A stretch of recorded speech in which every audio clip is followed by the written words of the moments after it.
morning, Nesties. It is the end of July. It's July 24th, I believe. It's about 7:45 in the morning. It's 81 degrees, and as you can probably see, the sun is slowly peeking over the horizon, which is just a couple the house that's over there. I don't know if you guys can see it, but I'll be through the trees.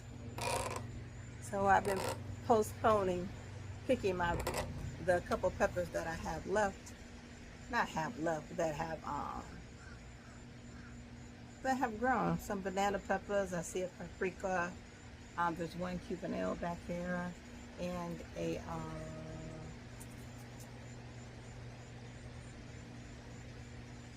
I believe that's it. Some banana peppers. And the last time somebody ate all my banana peppers, so I'm going to get them all picked because they're all nice and big right now. Also, since I've, I just want to say good morning. Good morning to all my nesties. How's everybody doing? It's been hectic for everybody. I think as we, ever since that I hear the talk, ever since C-19, how for one reason or another, that people have found peace in the garden, or ones that have been gardening for years, but after C-19 have decided that YouTube was our official television, and that we could all come on here and share a little piece of our lives with our YouTube or internet family. And I say this because everybody has noticed you're more in tune to the weather temperatures. So whether they're up, they're down, it's windy, there's rain, we don't know what the weather's going to be. I know personally since I've been gardening, I want to say that 2023 was my first year officially trying a garden. So 23, 24, 25. It's been a couple seasons, but it's only been officially 2 years. And I think in 23 and 24, I thought it was just as hot as fish grease. It was warm. So then we got into this year, and our winter, our 24-25 winter for Florida. Don't know about y'all, but I do know I witnessed some crazy weather because it was snowing like crazy. And Southwest Louisiana, areas in Texas that don't typically get the amount of snow that they have gotten. Even here in Florida, had gotten snow. My children saw snow for the first time because they were up in North Florida. So the weather is pretty much unpredictable. Would that be fair, saying that it's been unpredictable? So I can say that we've all witnessed a lot of different climate changes, and some of us have even gone. It's gone so far as that our zones have changed due to, I think, the estimated low temps. That's how they do zone changes. I'm not sure. So I was started off when I first even had any idea what a zone was. So just putting a pause to that. If you don't understand about what zone you live in, I would advise you go to the Googler.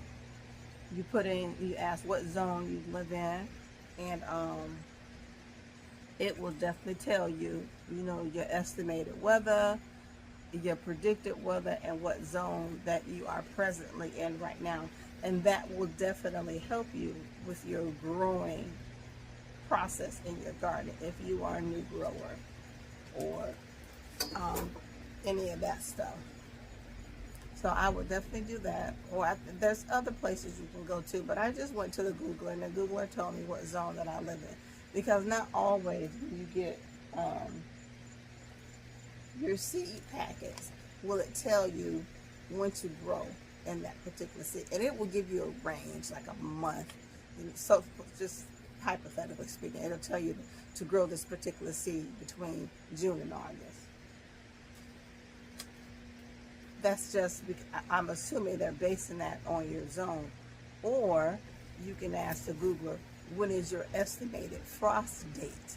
And a lot of times that's more beneficial for people about your estimated frost date, because not every zone can grow equally. Like my Florida zone 9 and 10B, I'm gonna assume it doesn't grow like Texas or California, or even Texas, California, or the Carolinas. Even as far as the neighboring states, Georgia, Alabama, and Louisiana, because some people have a drier and some people have more humidity, especially all my Gulf of Mexico cousins. We know that we have that wet heat. So we run into a lot of different issues with our growing patterns. So I say all that just to say that we've all noticed different climate changes since we have been gardening. We've all noticed that we all definitely can't grow the same. My zone 10A don't grow like your zone 10A. My zone 9B don't grow like your zone, even though I wanted to, because sometimes I look at some of my cousins who are growing in zone 9B and I'm like, why my stuff don't look like that? Or why can't I grow that here? Because it's a different climate. It's definitely a different state.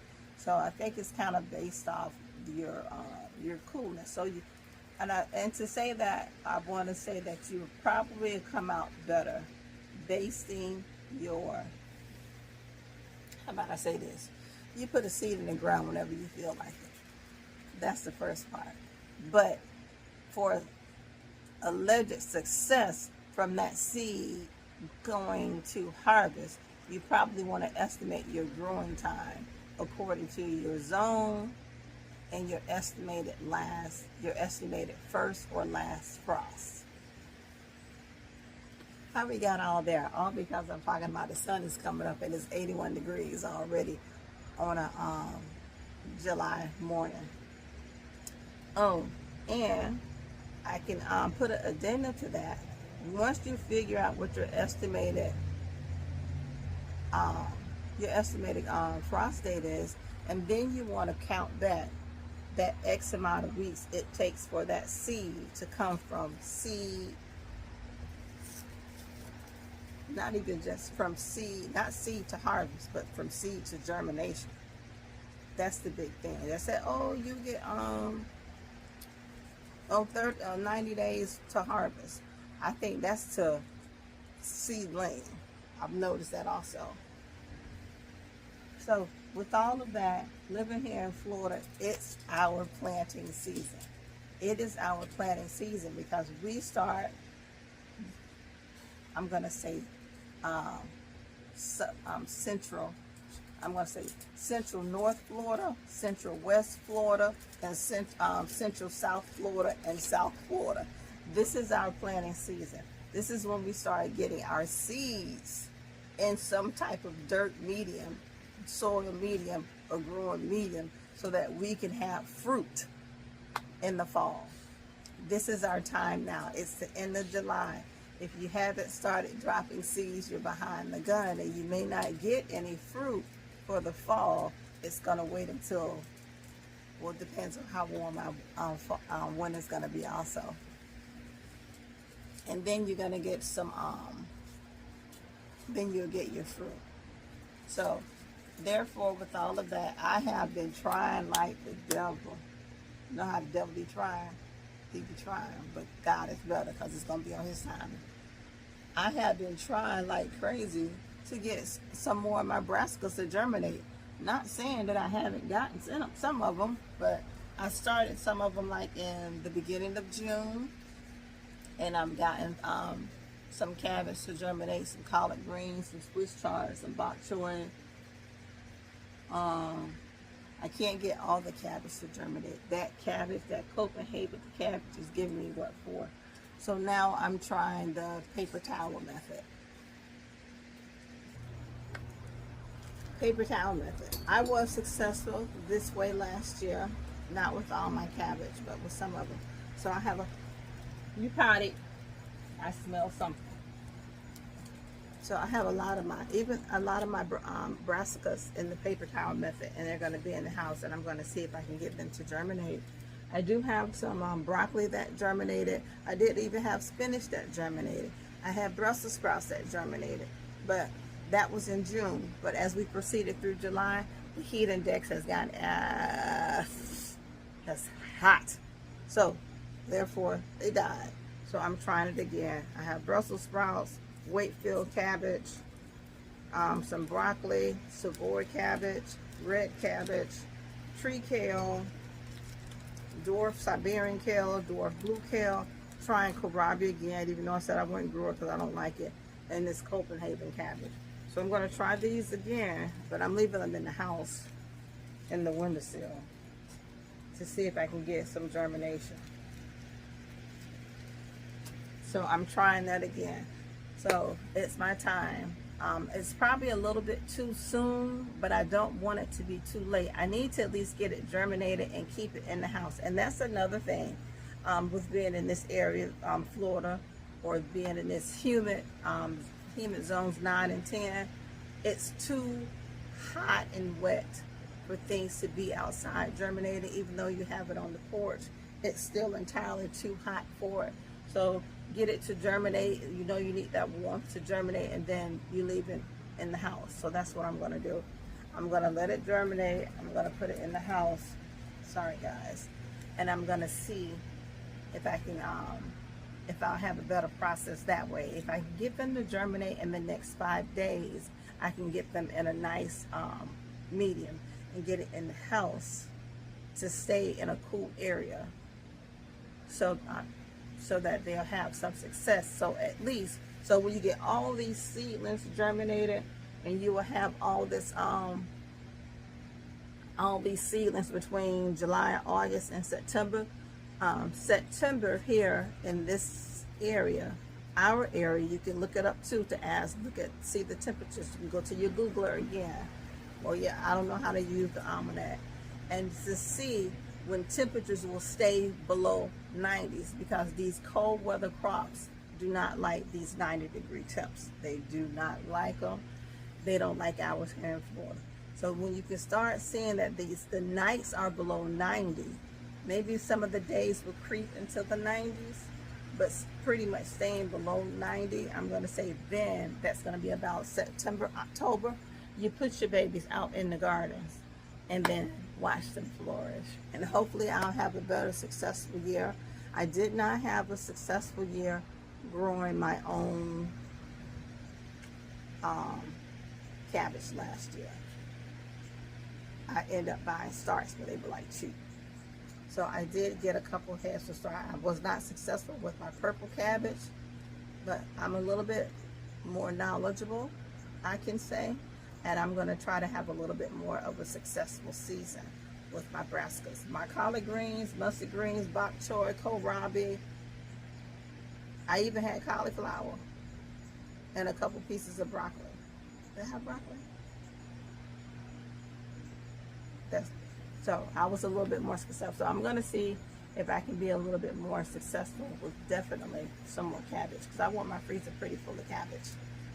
And I have my Copenhagen cabbage growing 3, 6, 9. It's about 3, 6, 9, 12 of them growing right now. And I did put 2 out in the green stock, which is going to be so hot. But Copenhagen, not Copenhagen, but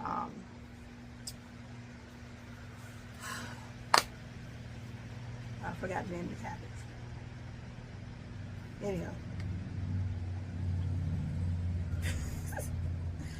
That particular type of cabbage. I don't want to say that it's heat resistant, but it's pretty and it's growing. What is this cabbage called? It is not coming to my brain cells what this cabbage is called, but it's the cabbage that you make the kimchi with. Napa. Napa cabbage. That's what I have growing over here. Let me show you.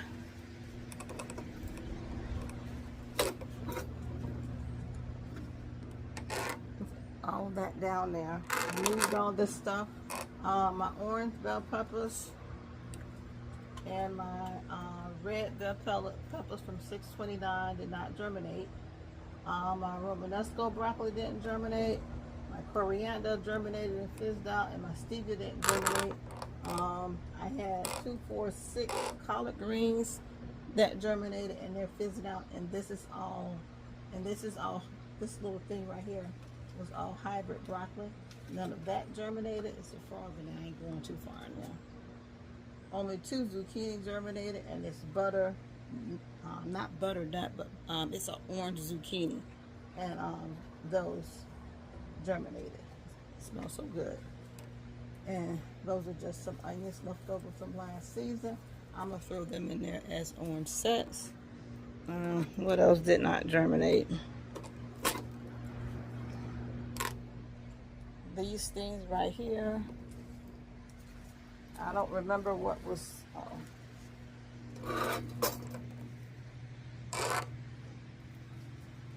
So whatever was, I think this is sunflower in here. Something did germinate and died. I don't know what it was. I'm just going to reseed it. This whole 6 tray, that was all spinach that germinated and died. And I don't know what was in here, but I'll start all over again. And I got to cut my pineapple before it gets too late. And a lot of the stuff that was,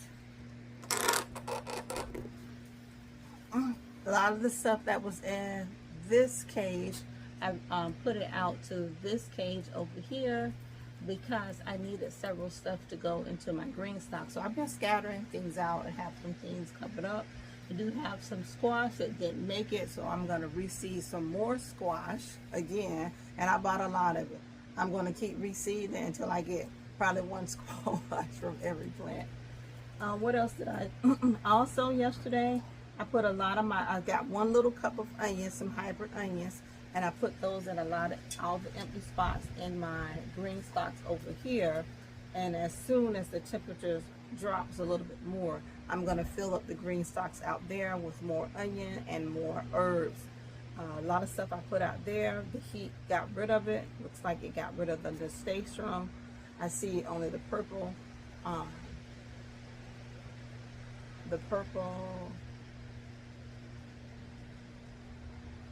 whatever. Not everything survived. Some little stuff, so I'm going to reseed that over there. And what else am I going to do? What are you eating? And then we're going to go from there and try to kick off this season. So I'll let you know how this right here is growing. But this was supposed to be about picking peppers, but guess what? I can't stay on task.